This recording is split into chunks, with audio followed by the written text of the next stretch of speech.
Hello and welcome to the Sex Within Marriage podcast. My name is JD and I blog over at uncoveringintimacy.com. Today it's time to do another question and answer post from our anonymous Have a Question page. I don't know what happened in September, but we got a ton of questions, so this is going to be a long one probably. Maybe I should have split it up, but for now, here are the 20 questions we received in September. I tried to get this out before October ended, but frankly it was just too many. It took me a while to write all the answers out. Before I get to that though, I want to let you know that we've released our Intimacy Advent Calendar for the Christmas season again. For those of you who don't know what that is, it's basically like an Advent calendar that you used to get as a kid, with the chocolates and everything, or toys, but instead of chocolate or toys, it's romantic and sexy activities. And we're giving it away free to all of our $5 and more monthly supporters who join in October and November. So if you've been considering supporting our ministry and joining our supporters forum, now is a great time to do it. And if you aren't interested in supporting us, but you don't want to buy the Advent calendar, but you are curious about what's in it, maybe for next year, follow us on Instagram because we'll be posting a card every day from December 1st to the 24th for those who want to play along at home at no cost. You won't get to pick which cards best suit you or your marriage, but you'll at least get a taste of what the calendar is like and get to join in on the fun. You can find us on Instagram at Uncovering Intimacy. And now, on to the questions. So the first question is very short. It basically said, why do I want to watch my wife suck a big black penis? My guess is you're watching a lot of porn. Probably a very particular kind of porn. I'd say stop now before it gets any further. As it stands, it will likely take you years to try to rewire so that you aren't faced with this temptation. If you need help quitting, I highly recommend Covenant Eyes, and not only blocks certain sites, but also takes periodic screenshots and sends them to your accountability partner. So even if you manage to find a site that's not blocked, like YouTube, with sexual content on it, they seem to be more keen on censoring political views these days than sexual content, your accountability partner will still be made aware and can follow up with you. Question 2 is it normal to want to suck my wife's clit while she's getting laid? And that would be engaging in adultery. So whether or not it's normal, it's not good. And this question came in minutes after the last one. My guess is it's the same person. Either way, I think it's likely still due to porn use, and I offer the same recommendation. Question 3 is a bit longer. This person writes, my wife and I are in our late 60s. Hubby is fit, but wife has chronic pain and takes meds for it.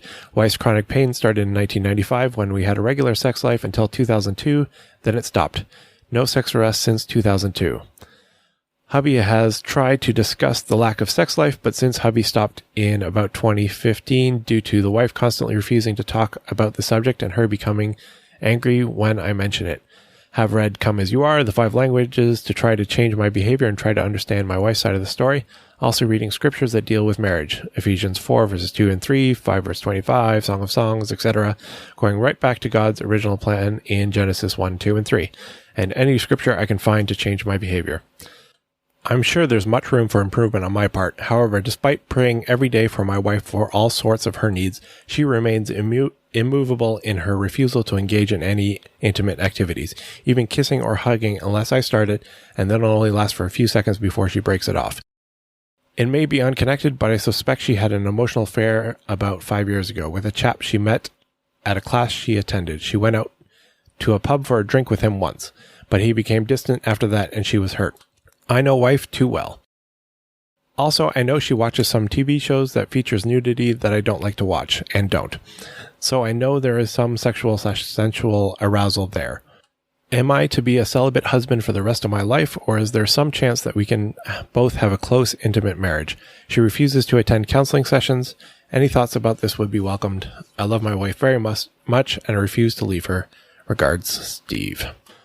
Alright, so my guess is that there's something else going on. Let's look at this timeline again. So in 1995, she was having chronic pain, but you still had a regular sex life. Then in 2002, the sex life stopped.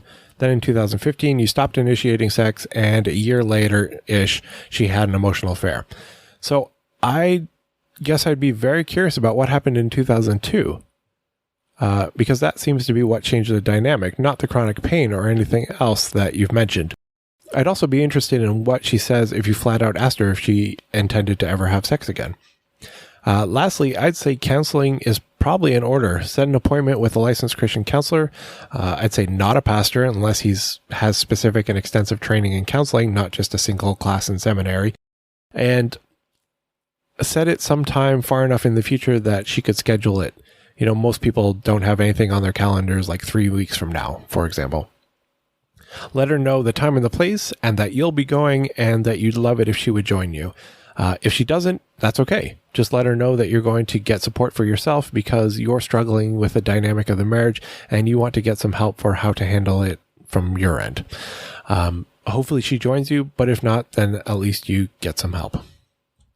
Question 4 is kind of along the same lines. This person writes, Jay, is there any way that I can get my wife of 42 years to want sex? Not more sex, just sex, period. I'm trying to encourage her to see an endocrinologist and possibly make a hormone adjustment.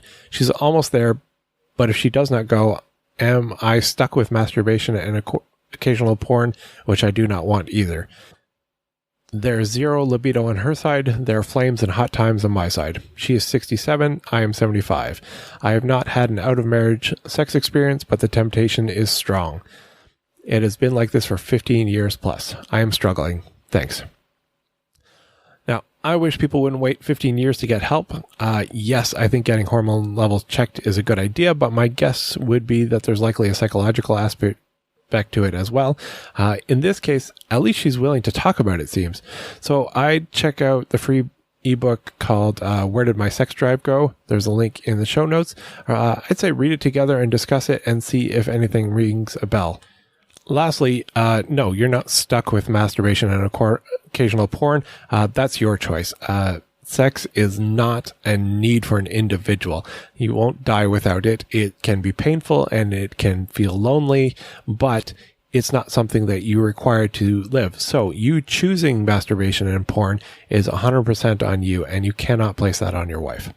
Ideally, she'd be willing to help you with your temptations, but if she doesn't, then you can't blame her for that. This is not if she doesn't help me, then I'm going to use this sort of situation. You're still responsible for your own actions. Question 5 is simply, how do you feel about works by Cameron Staley and Jennifer Finlayson-Fife? I've never heard of either of them, so I have no feelings about their work. Now, if somebody wants to send me some of their books, I'm more than willing to read them and let you know what I think. Question number 6 is, what does healthy sexuality look like for unmarried people? What kinds of sexual expression are the unmarried people allowed to do? If sexuality was intended only for marriage, then why does the sexual nature exist completely independent of marriage? Now, I have a feeling I know where this question is coming from, as we've been having this long, protracted, and ultimately circular discussion/debate/argument about this topic for months now in the comment section of the blog, all over the place. Like, it just jumps from post to post to post. And frankly, I'm not really interested in entertaining it anymore because it's going nowhere. So frankly, I've stopped because it was taking way too much time and wasn't productive. So, for the last time, to reiterate my off-stated and very simple position, you should only have sex with your spouse. Now, this individual, assuming it's who I think it is, generally conflates sexuality/expression with sexual behavior/activities, which makes the conversation very confusing. So I will try to be clear here. I think everyone has sexual expression and behaviors. Boys generally act different than girls. Women generally act different from men. They have different styles of dress, relationships, interactions, desires. They're aggressive in different ways. They often have different manners of speech, nonverbal communication, focus on life goals, interests in careers, and on and on and on and on. So men and women are different on average in general. That is sexual expression and behavior. And they can do all those things to their heart's content, regardless of their marital status, because while it's related to sexual activity, it is not sexual activity. Sexual activity should be reserved for, as previously stated, your spouse and only your spouse. So, to answer the question, if sexuality was intended only for marriage, why then does the sexual nature exist completely independent of marriage? because you're human, and that's how the species was created, to allow for the potential of sexual activity within marriage. If it doesn't guarantee that you will exercise that potential in the same way that it doesn't force you to exercise that potential. But should you desire to, then it's there to drive you to become the sort of person that someone else would also want to exercise that potential with. It's like if you buy a vehicle with a tow hitch. You don't have to use it, but you could. If it wasn't there, then you'd have no choices. But because it is there, then you have options. Now, you still have to find something to tow. The hitch doesn't come with a trailer. But if you happen to get a trailer, then you could tow it. And I know it's not a perfect metaphor. I'm saying this to head off the inevitable argument that it's not perfect, which has happened often in our past exchanges. It's not intended to be. It's merely illustrating a point. And then we get to question 7, which I think is a continuation of the previous question because it came in mere minutes afterwards again. So he continues, what about sex in old age? Is it a sin to have unmarried sex after 50 if you don't have a spouse or never had a spouse? Is a 50-year-old virgin what God intends? So back to the rule I stated. Sexual activity should be reserved for your spouse and only your spouse. Can you have sex in old age? You can have sex with your spouse. Is it a sin to have unmarried sex after 50 if you don't have a spouse or never had a spouse? Yes. You can have sex with your spouse. No spouse, no sex. Is a 50-year-old virgin what God intends?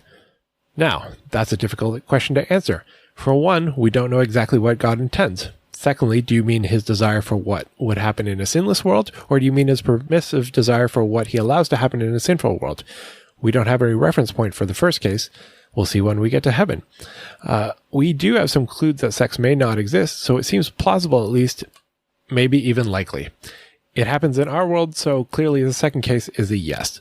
So I guess if I had to pick a yes or a no, I'd say that yes, the potential of a 50-year-old virgin seems to be what God intends. Because ultimately, this life is about free will. We can choose our behaviors and others can choose theirs.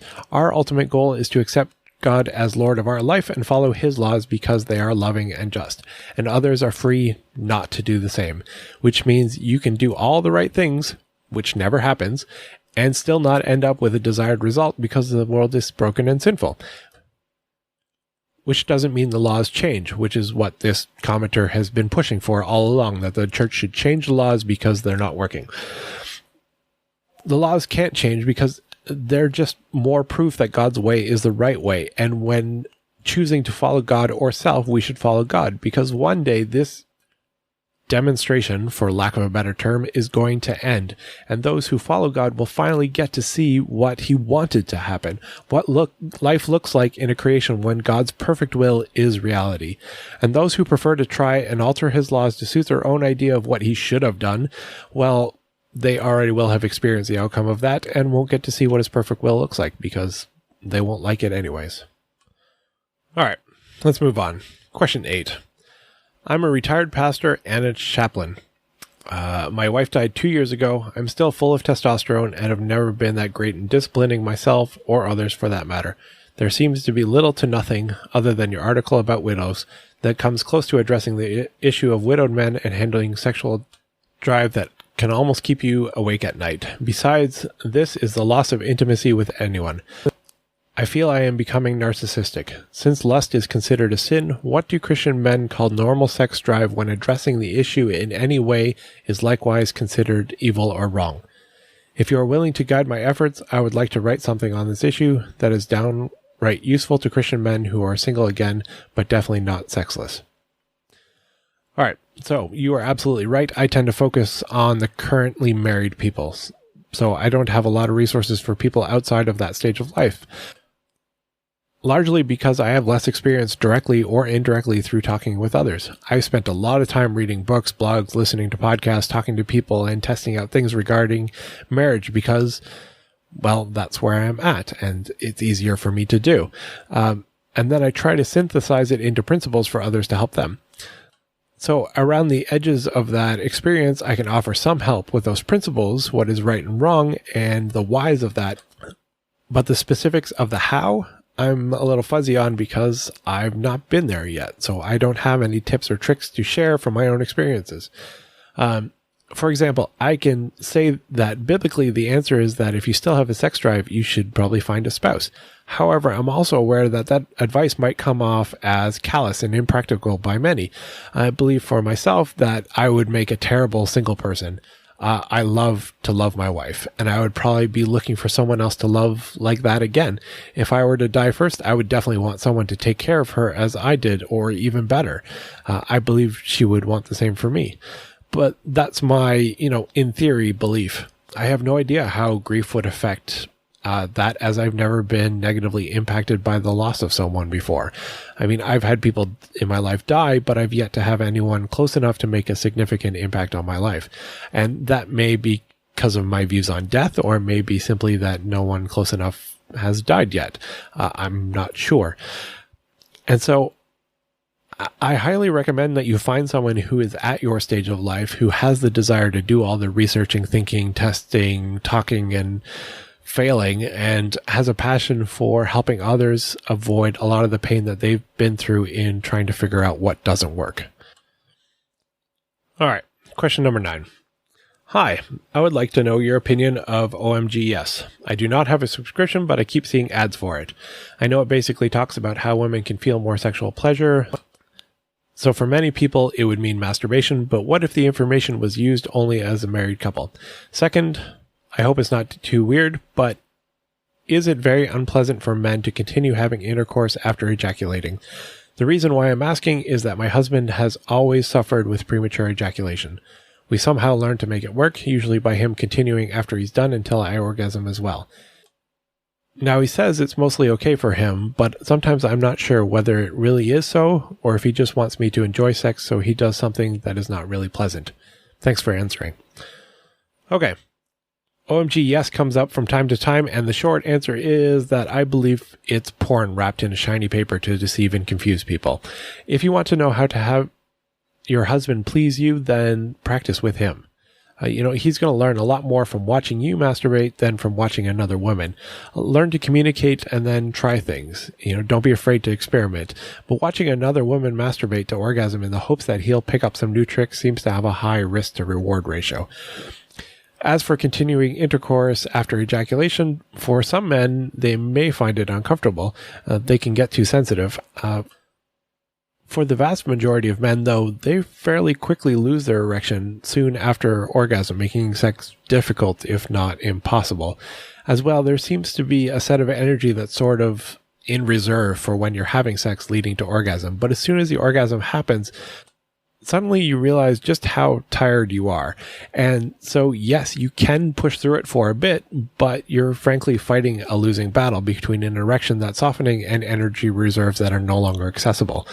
So I wouldn't say it's not pleasant so much as it's difficult to continue. I think most men would love to just keep going, but sadly, most of us have a refractory period. I will say, however, most men love to see their wives have pleasure. So even if he is doing it just because he wants you to enjoy sex, that doesn't mean he finds it unpleasant. I am more than willing to go through some discomfort for my wife to feel good. I think most men are the same way. All right, question 10. Hey, Jay, I have a question about your Sexploration List. Every couple of months, my spouse and I go through the Sexploration List together. It makes for great conversation and learning about what the other likes or dislikes. Would you recommend if we should answer the questions when we are both sexually aroused? Some of the items on the list we would not be into being in a quote-unquote normal state of mind. However, we might be into some of those things when we're turned on. Thanks, and I appreciate what you do. All right, I think it depends on the couple, which I know sounds really profound, but specifically, it depends on your self-awareness and your comfort level with what that awareness recognizes. So if you experience responsive desire, for example, and your brakes are super sensitive when you're not turned on, then going through the list aroused and not aroused are going to be radically different experiences and outcomes. And that's not a problem unless you're uncomfortable with who your aroused self is. If you wake up after a night when you've been super turned on and you look at your spouse and say, I can't believe you made me do that, then you should probably not do the list in an aroused state because frankly, you can't handle who you are yet. But if you recognize that, hey, I really like this when I'm turned on, and that's okay, even if I don't like it when I'm not turned on, then it's not a problem that in different contexts you're okay with different things.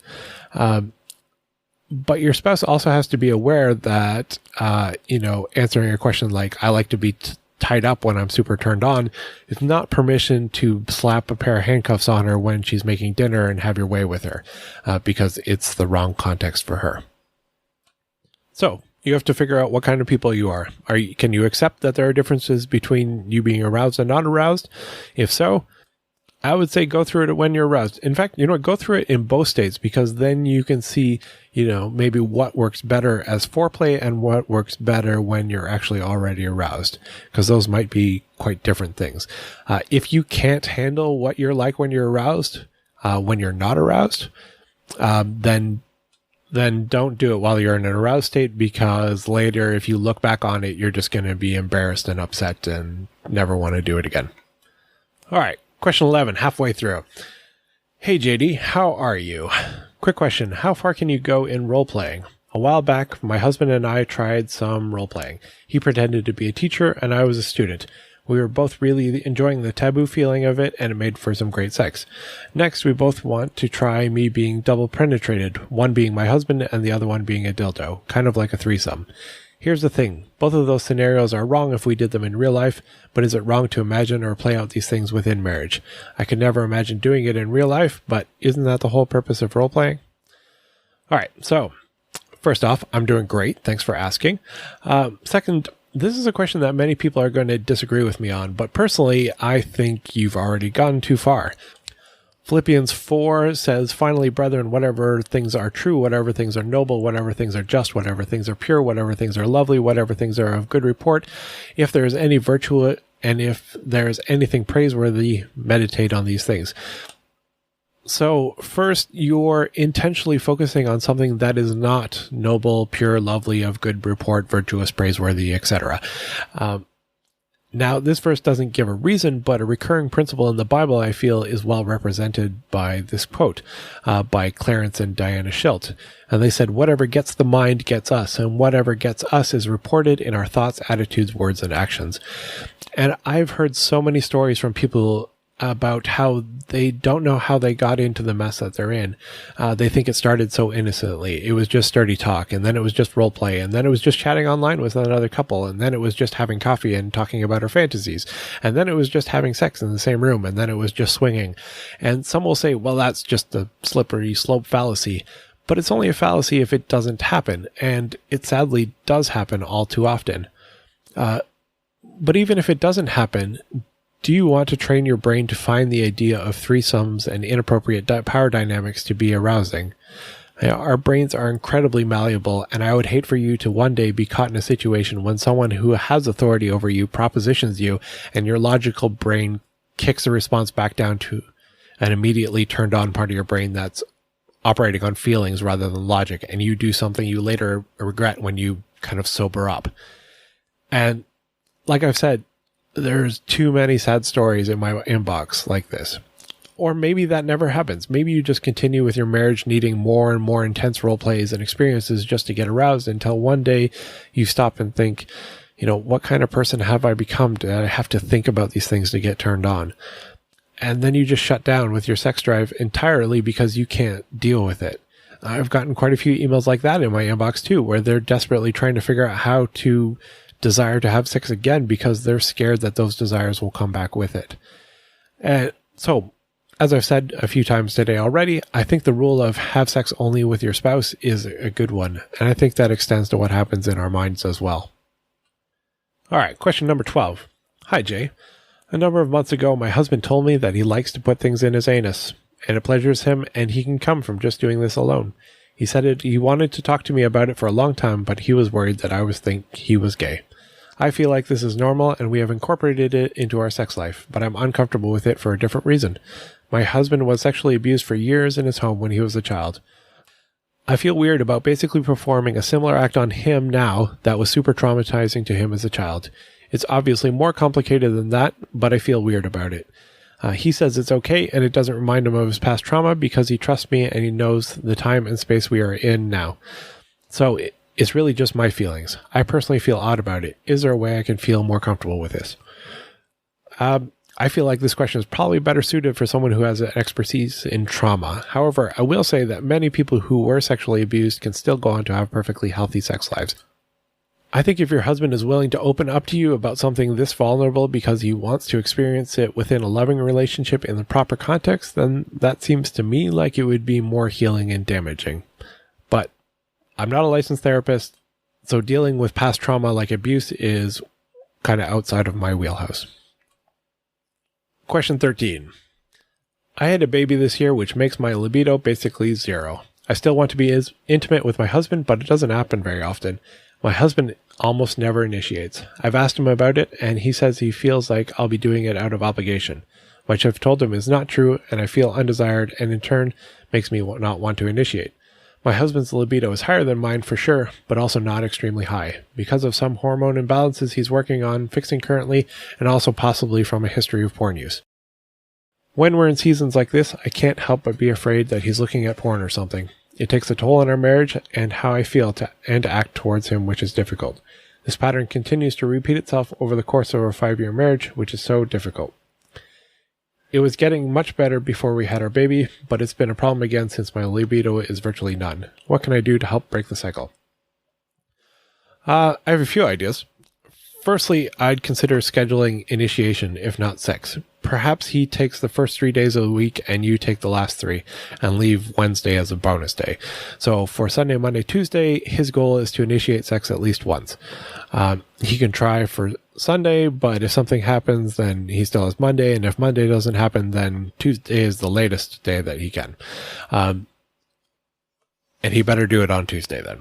You do the same on Thursday, Friday, and Saturday. On Wednesday, it's open. If either of you want sex, then initiate. Secondly, I think we need to get out of this idea that you can only have sex or initiate sex when you want it. Many wives with young kids experience mostly responsive sex drives. My guess is that you enjoy sex when it happens, but you just never think of it unless you're in the middle of it. That doesn't mean you have no sex drive. It just means that you have a responsive sex drive. So try changing your viewpoint from, do I want sex, to, am I willing to be aroused? Then see if you can be. Figure out what turns you on, then initiate that. Ask for massages, or for him to brush your hair, or to dance, or read a book together, or Netflix and chill, as the kids say. Whatever works for you. Frankly, for some women, it's literally just, how about we just start having sex and I can probably get turned on in a couple of minutes. And I know that's heresy to say these days, but it's a reality for a lot of couples. And lastly, just start initiating, not because you necessarily want sex, but because you love your husband. Especially if you're the responsive desire type, you can do it as a way to bless him. Plus, you are likely to get in the mood as well, so it's win-win. In short, break the cycle by changing things up. Stop waiting for sex to happen and start making it happen. A lot of women also start to want sex the more often they have sex. So start having more sex and see if it increases your desire a bit. All right, question 14. I'm 33 years old and have been with my husband, married for 3 years, for over 15 years now. Our relationship has always been on the emotional side, as sex in my culture is not accepted before marriage. We don't even talk about it. Even after we tried only a couple of times, it's very, very painful for me and not fun at all. I'm not sure if it's just in my mind or if there's something physically wrong with me. I'm usually very bad at explaining any of my physical problems. I feel really bad for my husband, but he is super faithful and never asked for it. I know he deserves so much more. Now we are planning to have kids, and there will be tries. I want to make it perfect for both of us and a happy experience. I'm illiterate in this scenario. No porn, no masturbation, no toys. I don't even know the movements, honestly. I don't know who I should consult. Okay, so this is fairly common, especially when you come from a culture where sex isn't talked about and it's not accepted, and there's a whole bunch of stigma around everything. I have a whole post on pain during sex, which I'll link to in the show notes. You should check that out. It explains some of the reasons women experience pain and a bunch of potential solutions to explore. Also, don't worry about not really knowing things like the movements or anything. Right now, if everything is painful, then it doesn't feel natural or anything like that. But once you resolve this pain issue, hopefully soon, I think you'll find that the movements can come fairly naturally. Your body will just move the way that feels good. Question 15. My wife doesn't like to be intimate with me. She always says next time, but that time never comes. I tried to discuss it with her, but it always ends in a fight. How can this be solved? I sometimes think of getting myself a mistress. I think if you get yourself a mistress, there's a pretty good chance that she'll never have sex with you again. In cases like this, it's hard to know the next step without knowing what the fight is like. You haven't given a lot of details, but you're likely somewhere between a few of the questions that are already answered previously in this podcast. So go back, check them out, and decide which one suits your marriage better, and then try those recommendations. All right, question number 16. This is another one of the longer ones, which are great because they give a lot of context. This person writes, I'm curious about how many men are turned off by their wives having prolapses. I imagine many women have them, especially if they have kids, so how does this affect their spouse's attraction to them? Some background, I got prolapses through my pregnancy and possibly labor with my first child, and my husband feels bad about what my body went through, but admits that the prolapse, slight rectocele and cystocele, weird him out. I get that because when I found out, I was weirded out. However, I know a lot of info shows things bothering the wife that her husband just doesn't care about. I wonder if he feels this way due to his porn addiction, although he hasn't viewed it for years that I know of, and seeing perfect bodies for so many years. However, he's also never been one to give oral, although he has many times in the past due to his desire to love and serve me, or even want to receive oral until the last year or so when I started doing it to him more and more, and he started enjoying it more. I find it odd because I'm sure the porn he viewed had a lot of that going on, but it was never something he was interested in. Until recently, he enjoys being on the receiving end. Even though he enjoys it now, he has never allowed oral to go on long enough for him to orgasm in my mouth, as he finds that super strange. I would like to add that in our almost decade of marriage, that I've only asked him for oral once or twice that I can think of. Every other time he's offered it up on his own, with most of the time me refusing due to feeling self-conscious. Since the pregnancy and birth of my first child, which was over 3 years ago, he's offered maybe once, and I can tell it's not really something he enjoys. So despite liking receiving oil, I tend to say no out of consideration to him. However, I'm thinking that he doesn't even try anymore due to the prolapses. I'm used to hearing on here that things bother the wife, but the husband doesn't care and loves his wife's body and doing these things with her despite it. So I'm just curious about how prolapses in particular affect most men in the bedroom. Is this common, or is my husband just different in this aspect as he has been with oral? I'm actually a bit surprised that no one has ever brought up the issue of prolapses before. I searched my inbox and nope, no mention of prolapses in any email that I've gotten in like a decade. We've never experienced these issues with either of our 4 natural births. However, we have one supporter on our forum whose wife did experience this, and I thought his answer was a good one. He wrote, my wife had a prolapse from her last child. It's not something that is an issue for me, except that I need to be careful, and there are certain sexual positions that I just don't work like they used to, or are just not possible. I'm much more concerned about her and how she feels about it, and how she'll feel longer term, both physically and psychologically. If we can engage in honest, open discussion about it, how to minimize the effect on her body for her sake, and she can trust me enough to be honest about her feelings, well, that's kind of a big deal for me. That kind of trust and intimacy is something we're still learning about. Unsurprisingly, it seems communication is a big factor here, as it so often is. But in the question, it doesn't look like the two of you talk much about this stuff.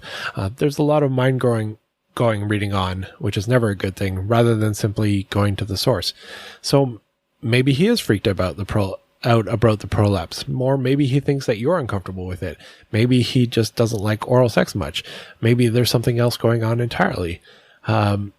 Maybe you're creating some kind of feedback loop that, like, when he goes to offer you oral, you kind of tense up because you're worried that he doesn't like it, and he picks up on that, and then he thinks that you don't like it, and it turns into a whole thing because both of you are trying to do mind reading, and neither of you are very good at it. All those things are possible, and you won't know by asking people on the internet. The best way to find out is to ask your husband. Also, I want to point out that if you've had a prolapse, you might want to seek some medical advice. The wife of another one of our supporters had issues with a prolapse in the past, and it was fixed with surgery. Seeing a pelvic floor specialist might be another way to go as well, depending on the type and severity of the prolapse. All right, question 17. When do you have sex when you get married? Right after the wedding, or is the first thing to talk about it? I need advice. I think that's something you should definitely talk about before the wedding. Some people like to have sex between the ceremony and the reception. It sort of gets it out of the way and they're kind of all pent up. I think most wait for the wedding night, if they waited at all, that is, anymore. Quite a few don't manage to have sex on the wedding night, actually. Some are too tired, too stressed, too drunk, too sick, whatever. In all honesty, I think we make a mess of weddings. You have a full day-long event, ceremony, party, etc. that's very emotional, has a lot of stress, and is generally exhausting. Then, if you've waited as you should, you're expected to have an amazing sex for the first time while exhausted. Then you fall asleep in a bed together, again, hopefully for the first time, which is not easy for everyone, so that you start your honeymoon off feeling exhausted and possibly disappointed in this sex thing that you've been waiting for so long. I don't know who thought this was a good idea. So I think we set people up for failure. I'm not sure I have a solution off the top of my head, but I think that at least talking about it beforehand and sharing your expectations and discussing contingency plans is a good idea. So start your marriage off right with communication and talking about things and being open and honest with each other. All right, question 18. My wife and I are planning a romantic getaway in a few months, and we both hope that there is plenty of sex to be had. But as we are both approaching the half century in age, there is a concern that our bodies won't keep up with our desires. Related to that, I have a few questions that may not have the answers we're hoping for in the real world, but it doesn't hurt to ask. Question number 1. When I was young, I could easily have sex every day, but now it starts to get challenging to get the engine started on the third day and even harder on the fourth. We don't even try on the third day anymore, and to be honest, with teenagers in the house and everything that goes on along with that, we would rarely both be in the mood 3 days in a row.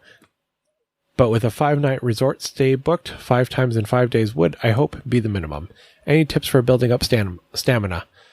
Number 2 is similarly but less age-related. As this has always been the case, my wife finds it much harder to orgasm without a day or two off. In fact, it's somewhat proportional. The longer the break, the easier it is for her to get there, and she can have more of them, and they are more powerful. Because of the effort involved, she is content to not orgasm every time we have sex. But of course, I enjoy sex that much more when she does.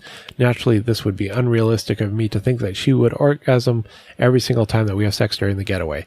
But thought I would ask you if you know any tips on reducing the amount of time for her body to be ready for orgasmic sex. And number 3, we tried to time this trip up with her cycle so that she won't be on her period. She's been premenopausal for a couple years now and recently has been really regular. Until now, that is. She's a couple of weeks late. That might be a good thing if they stop altogether, but we're probably not at that point. Probably just at the point where it gets irregular. If she ends up on her period during this trip, it wouldn't be a disaster. We like to do more than just have sex, and it wouldn't stop all sexual activity, but it would definitely put a damper on things. We're not at a point in our lives where we have the time and money to do this type of trip every year, so it's not like we'll just have extra sex next time. The next romantic getaway might be 3 to 5 years away. All that to say, know of any ways to prevent a period from starting at an inopportune time. This might be the most unrealistic question of the 3. Thank you. All right, so there are 3 approaches to building up stamina. Number 1 is basically build up stamina. That is actually to have more sex so that your body is used to this. This may or may not work based on your general health and on a bunch of other variables that are too complicated to predict success. Number 2 is change the expectation. Many couples, as they get older, stop trying to have orgasms every time that they have sex. For the men in particular, no orgasm means no ejaculation, which means no refractory period, which means that you can get an erection again easier.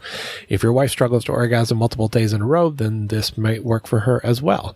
Number 3 is you can try taking supplements. I mean, the obvious ones are Viagra and Cialis, but there are also a lot of natural supplements. Moringa seeds, maca, L-arginine, red ginseng tend to top most of the lists, particularly for men. For women, ashwagandha tends to be the most recommended. There's also essential oils you can take, but I know less about those. Maybe one of our followers who is into essential oils can make some recommendations in the comment section. And lastly, a way to circumvent periods. That's a trickier one for sure. Honestly, I know more ways to get one to start at the wrong time than to extend it. One trick I've heard, which I've never tried, is to take red raspberry leaf tea. It's supposed to shorten a period that's already started. That doesn't exactly push it off or stop it from happening, but it might shorten it, which may help you. Again, never tried it. I've just heard that it works. And I'm not a doctor, so all that should not be construed as medical advice. All right, question 19, second last one. Is it wrong that my wife wants to relive how at 15 she had sex with men that were 15 years older than she was, but she lied because she loved sex with older men? Her teen stories turned me right on. I think this is along the same lines as the how far can you go with roleplay question. You're getting aroused by a 15-year-old being legally raped as she's below the age of consent in the US and Canada and many other countries. I think activities like that should be looked at with lament, not arousal. We should reflect on our sinful choices in the past as, I wish I had known better, rather than, I wish I could do this again, or why don't I get you turned on with this thought? So, again, I think that Philippians 4 verse 8 applies here. And lastly, question number 20. Wondering your thoughts, is looking at topless or nude photos basically the same thing as watching porn? I've gone through my husband's phone and see that he goes to these sites. I have in the past confronted him about it, but he denies it. He's a man of faith, and I feel that he knows it's wrong. I've told him how I feel about it, but how do I approach him about it? I get angry when I find out, but I keep it inside and wonder why he does it when we have a very healthy and active sex life. What should I do? I wanted him to figure it out on its own, maybe with a God nudge, that what he is doing is wrong, but I think as time goes by, things will just get worse. All right, so it depends on what you mean by basically the same as porn. Porn certainly has more of an impact on the brain, so in that way, porn is more devastating from a psychological/physiological impact on your husband. However, both show a pre-existing problem with the heart, I'd say, that he's focusing on other women. In that way, it's as adulterous as porn or an affair. As for how to handle it, I'd say honestly, I know it makes you angry, but going to someone while exhibiting angry behaviors generally doesn't end up with a productive outcome. Instead, maybe write him a letter if you can't have a civil conversation. Tell him that you're hurt by his choices and that it makes you angry. Tell him that you're afraid of what it means is going on in his heart. Tell him that it makes you feel insecure, both in your body and about your relationship. Tell him that you like your current active sex life and that you're worried that his continued looking at other women will damage the relationship, and you're worried that you'll see your interest in sex with him waning and how it may lead to a lack of interest in being with him at all. Tell him that you understand that it may be a strong draw to look at other women and that you'd like to help him. A message like that shows compassion, but also vulnerability, while still laying out this is where this behavior leads to destruction, as with all sin. And it's not an ultimatum, it's showing him the natural consequences of his actions. And that's it for September's questions. If you have a question of your own, check out our anonymous Have a Question page. There's a link in the show notes. As always, thank you to our amazing supporters for assisting us in discussing the questions as they come in and for just generally being so supportive. If you'd like to see the questions as they come in instead of waiting for the monthly post or just over a monthly post, check out our supporters page. And don't forget that our new supporters who give over $5 a month get our Intimacy Advent Calendar for free. Check out our supporters page if you're interested. Lastly, if you're listening to the podcast, we'd really appreciate a review, as they help other couples find the help that they need in their marriage. The link to do that easily is in the show notes as well, so check them out.